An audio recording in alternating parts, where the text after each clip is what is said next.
I'm at Billy Bishop Airport to take a ferry, but not the ferry you might be expecting. We're actually taking this new ferry service that starts today that goes horizontally across the waterfront called the East-West Shuttle. You can go to amazing destinations like Portland and Young and Aquaman-Minising, which is in Portland. It actually goes to the Portlands. It's a pilot project by Waterfront Toronto to test how well sea buses would do in Toronto. So it's every hour starting at 11 o'clock every day. It goes from Bathurst Quay here at Dan Leckie Way, and it stops at the Yonge Street Slip and eventually goes to the Portlands.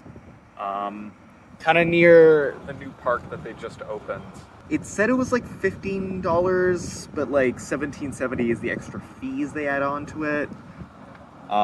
It's kind of expensive. It also said it would start at 10, and... Oh yeah, they, Transit a few days ago said it would start at 10, but then they changed it to start at 11. I know this is just a pilot project, but I don't know if a lot of people are going to take this. I think we'll be the only ones on the boat. Because $17.70 is a lot of money. That's more than a water taxi. That's more than the ARTM charges for their ferries in Montreal. Those are like $6. Yeah. And it's also every hour and starts at 11, which is like basically the afternoon.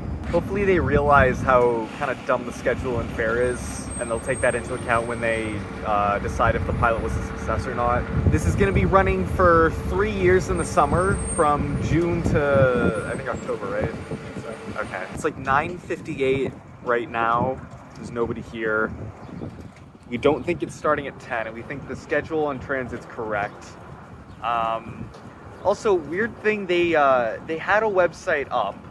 It wasn't like linked anywhere on the Waterfront Toronto site, but like you found it by just Googling East-West Shuttle.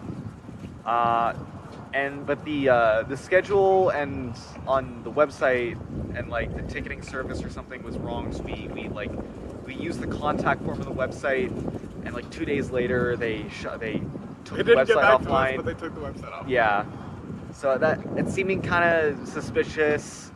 I really hope it runs today. Otherwise, we just came out to like Billy Bishop at 10 a.m. for nothing. Somebody showed up.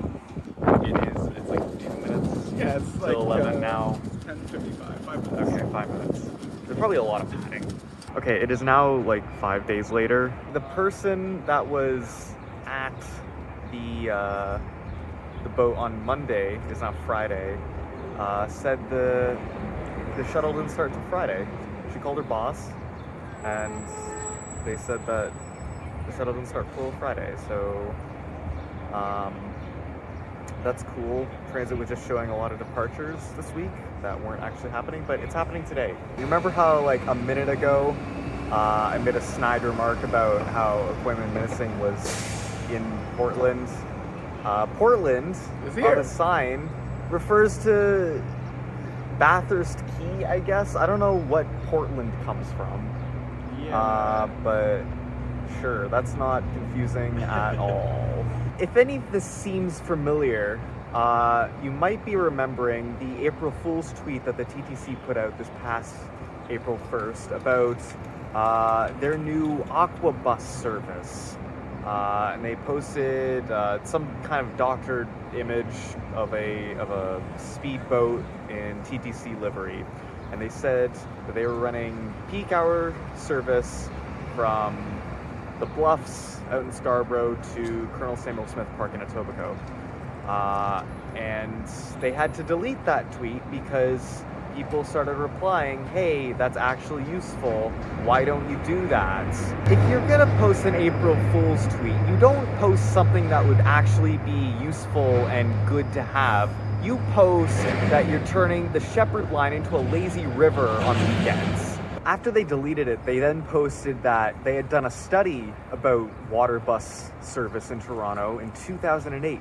And they said that it would never work, or something to that effect. This is the boat that we're gonna be taking. It's coming from Center Island. I think it ran a taxi service to Center Island before this. It's not like they ran a trip before they were scheduled. They kind of do the docking procedure where they just slam the front into the dock and you can walk off. I think it's probably pretty efficient. It's about as efficient as you're gonna get with this type of boat. You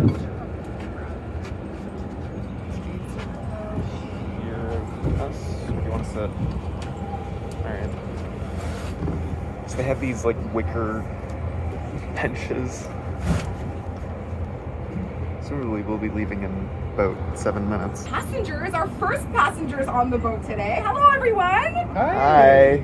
Filled up. We're loaded and ready to go. I think this is something that a lot of people in Toronto have wanted for a while. I love the new park, and I think it's going to be a great way to get around. It's 11:08. We had a little hold up for City TV to do a little piece on us, but hopefully it's padded enough that this won't cascade through today. But it looks like we're heading off now, and we're off at 11:09, which I think holding for media for like the first trip, I can excuse that. Please stay seated while the boat is in motion, please. While we go across, our first stop will be Yonge Street. And we'll take a little stop there, and then we'll shoot over to the Portlands over at Cherry Street. If you want to stop and take a minute to take some pictures, let me know. I'll stop the boat. You can stand up, take a picture, we'll sit back down, okay? People have called this a tragedy. I don't know what they mean. It looks fine on the outside, but they're gonna actually rehabilitate it on the inside. This is always the best thing about water public transport in cities, is that you get a really great view of the city, because the water is such a great place to view a city. You can see like basically the entire waterfront from here. That's the Toronto Fire Marine Unit, and then over there is the Toronto Police Marine Unit. You can see some Coast Guard ships over there. A lot of the boats out on the harbor are actually water taxis. Like, they all pretty much use the same kind of pontoon boat. There's one over there, there's one there. There's a bunch out on here. I'm not going to count all of them. There's clearly demand for more service on the water to various destinations. Here's Harbourfront Center. There's a thing for Grumble FIFA. And then you can see all the ships, the charter boats on the dock up along Harbourfront Center. I don't know what this is. I've never seen this before in my life. It looks like an overwater bouncy castle. We're coming in now to our first stop at Yonge Street. It seems to be a large water taxi hub, because I can see at least 3 of the companies, or at least 3 of the boats that look different. So this is where they dock up on the Yonge Street slip. This area feels a lot like the old port dock in Montreal, with all of the ferry companies and water taxis and whatever they have in Montreal. I don't know what Kiss and Sail is. It's another pilot program. We love those in Toronto. It seems we're leaving about 10 minutes late.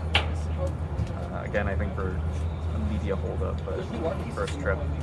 So there's really not much padding then. Yeah, because I think we left 10 minutes late, and we're leaving here 10 minutes late.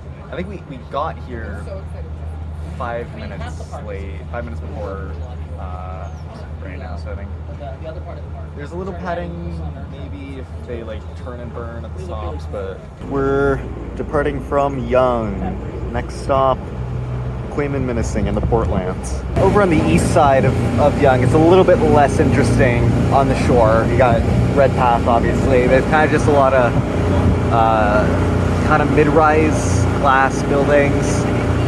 A lot of housing along here, but I mean, the west side's probably a bit more interesting. We're now approaching Quayman Minising in the Portlands. We're gonna head into the new mouth of the Don River, and I think we dock somewhere near the bridge there. This is sure gonna look a lot better once they build all of the stuff that they say they're gonna build. This is the west end of the park that they're building here. I don't think this part is finished, but the eastern end I think is finished. They've opened the community center out of the old firehouse there. This is the tower crane that they're also keeping here. I think it's just gonna be kept here as like a statue or something like that. And this is the Quayman dock. I think this is the best looking one out of all of them. It's got like a bunch of Muskoka chairs and like what looks like a serious ticket booth. I don't know if they actually sell tickets out of there, but it's also got like umbrellas. I don't think so. I'm running a little late. Okay. So it looks like there's no motorized boats past the bridge here. Despite leaving 10 minutes late, we have only arrived here 4 minutes late. So there's definitely padding, which is good. I think padding, unless it's the first day and you have the media aboard. I think we were the only paying customers on there. Were we? I don't know. Well, no, they definitely stand some tickets at Okay. I don't know. I mean, we give them more honest review if we pay, so you know. This is where you pop out in the Portlands. There's good signage. Yeah. This was like closed on Monday. It was like there were construction gates gating it off. But this is the terminal. I think that went about as well as it could have. I'm still kind of upset about the price. Although there's a press release where they actually announced this thing, and they said on weekends, starting not this weekend but next weekend on the 13th, I think, and also FIFA match days, it's going to be $5 plus fees. Oh, it is leaving 8 minutes late. That's good. Hopefully they make up time throughout the day. This is such a valuable asset for any city with water, really, for like sea bus service. And it is just a pilot right now. It's only going like in the inner harbor between Bathurst and the Portlands here. This would be a really good service if it went like all the way out east, like at least to Ashbridges or like Woodbine Beach. Woodbine would be cool. Or like Humber Bay Park. Yeah. It doesn't have to go all the way out to Colonel Samuel Smith or the Bluffs. The problem with that is water roughness. I think the captain on board was saying that it's like you get bounced around a lot if you go out, especially if there's a lot of wind, which there a lot of the time is. I think you could probably solve that if you had a bigger boat. And you would also have to get the fare down a lot. Probably have Presto as a payment option. That's like the important thing. But I think if you had that and it was reliable, I think a lot of people would use it. But this is a good start. Yeah. I mean, I was going to say they can only go up from here, but they could just decide to cancel this after the 3-year pilot project. Hopefully that doesn't happen, though. And now we have to compare the times for surface transits versus water transit. So the 114 from Cherry and Commissioners here takes about 9 to 10 minutes to get to the bay in Queens Quay where the ferry terminal is. It's about where the Yonge Street slip is. And then the 509 takes about 10 to 12 minutes to go from, well, I guess Union Station, but Queens Quay Station is also pretty close to Dan Lucky Way where the Bathurst slip is. So I mean, on average, I think transit's a little bit faster, but you do have to make the connection at Bay Street, which might add some time. So, I mean, it's probably going to end up about the same amount of time. Of course, the shuttle is going to be more expensive, like way more expensive, especially if it's not a weekend. Also, I don't think commuters are going to use this because it starts at 11 a.m. Yeah. Like maybe you could catch PM commuters, but like, I mean, if they're not going to take the ferry in the morning, I don't think they're going to take the ferry out in the evening or in the afternoon. Anyway, that was the ferry. Maybe we should all buy a lot of tickets and take it constantly to inflate the numbers to make sure this stays around.